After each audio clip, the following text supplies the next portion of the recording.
दोस्तों, क्या आपको पता है संस्कृत में प्याज को कृष्णावल कहा जाता है। वैसे आम तौर पर प्याज के नाम के रूप यह शब्द प्रचलन में नहीं है, तो प्याज ही कृष्णावल है। तो इसकी जानकारी पाने को उत्सुकता जागी। सोचा क्यों ना आपके साथ भी इसकी जानकारी साझा की जाए।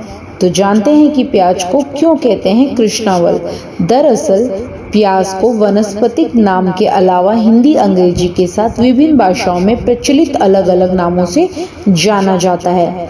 दक्षिण भारत में खासकर कर्नाटक और तमिलनाडु के ग्रामीण क्षेत्रों में प्याज को आज भी कृष्णावल नाम से ही जाना जाता है। इसे कृष्णावल कहने के पीछे यह कारण बताया जाता है कि जब इसे खड़ा काटा जाए तो वह शंख की आकृति यानी शंख के आकार में कटता है। वहीं जब इसे आड़े में काटा जाए तो यह चक्राकृति यानी चक्र के आकार में कटता है। कृष्णावल कहने के पीछे सिर्फ यही एक कारण नहीं है, बल्कि यदि आप प्याज को उसकी पत्तियों के साथ उल्टा पकड़ोगे तो वह गदा का भी रूप ले लेता है। यह भी रोचक है कि बगैर पत्तों के वह पद्म यानी कमल का आकार लेता है। गदा और पद्म भी भगवान विष्णु चक्र और शंख के साथ धारण करते हैं। तो है ना यह रोचक जानकारी। दोस्तों, इसके पीछे एक पौराणिक कथा भी है। जब समुद्र मंथन से निकले अमृत को विष्णु भगवान मोहिनी स्त्री का रूप रखकर अमृत को बांट रहे थे, तो उस दौरान जब राहु ने देखा कि ये तो सिर्फ देवता को ही बांट रही है, तो वह चुपके से उठकर भेष बदलकर देवताओं की पंक्ति में जा बैठा। जैसे ही उसने अमृत चखा तो चंद्रदेव ने यह देखकर जोर से कहा कि ये तो दैत्य राहु है। तभी यह जानकर श्रीहरि विष्णु ने अपने अस्थि रूप को प्रकट होकर उसका सिर अपने सुदर्शन चक्र से काट दिया।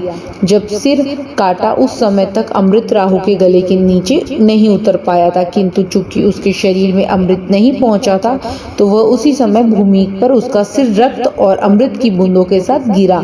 और चूंकि धड़ और सिर के अमृत को स्पर्श कर लिए थे, इसीलिए राहु और केतु के मुख अमर हो गए।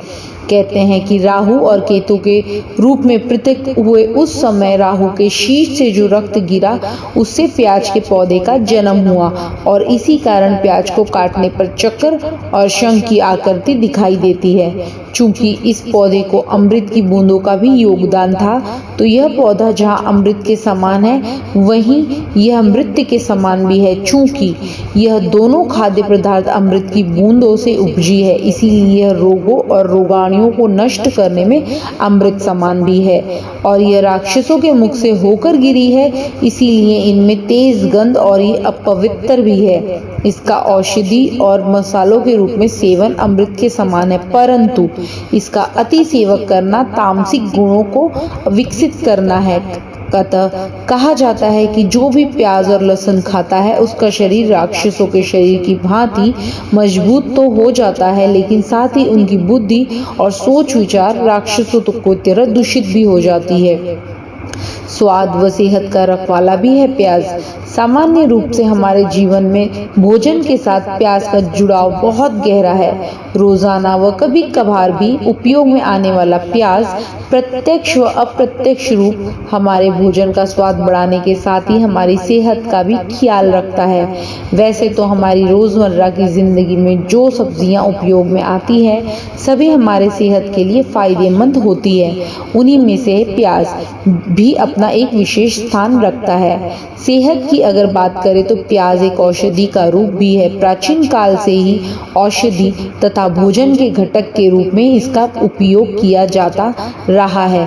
प्राचीन आयुर्वेदिक ग्रंथों में इसके गुण धर्मों का वर्णन मिलता है। कई बीमारियों के लिए यह दवा का काम भी करता है। दोस्तों, आपको हमारी यह जानकारी कैसी लगी? क्या आप भी प्याज के कृष्णावल नाम को जानते थे? हमें कमेंट बॉक्स में जरूर बताएं। अब तक आपने हमारे चैनल को सब्सक्राइब नहीं किया है तो जल्दी से कर दीजिए। साथ में बेल आइकन भी प्रेस कर देना, ताकि आपको ऐसी ही रोचक जानकारी की नोटिफिकेशन मिलती रहे। धन्यवाद। आपका दिन शुभ हो।